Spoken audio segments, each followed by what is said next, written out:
As we are about to discuss law of evidence, one must know what is evidence. Evidence is information. Information that puts ground for belief that a particular fact is true.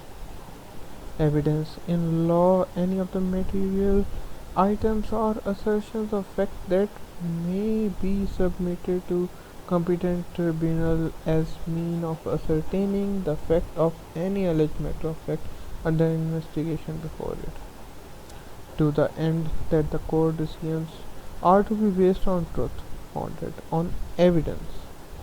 A primary duty of court is to conduct proper proceedings so as to hear and consider evidence. The so-called law of evidence is made up largely of procedural regulations concerning the proof and presentation of facts, rather involving the testimony of witnesses, the presentation of documents or physical objects, or the assertion of the foreign law.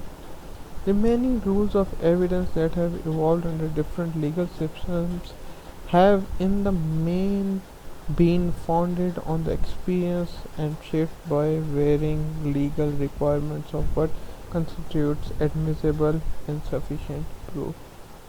Simply, the thing is that evidence is simply an information. When you say something is like this, you have to give the information which puts ground of belief that this fact that you are saying is true. That ground of information, that information which puts ground of belief, is evidence.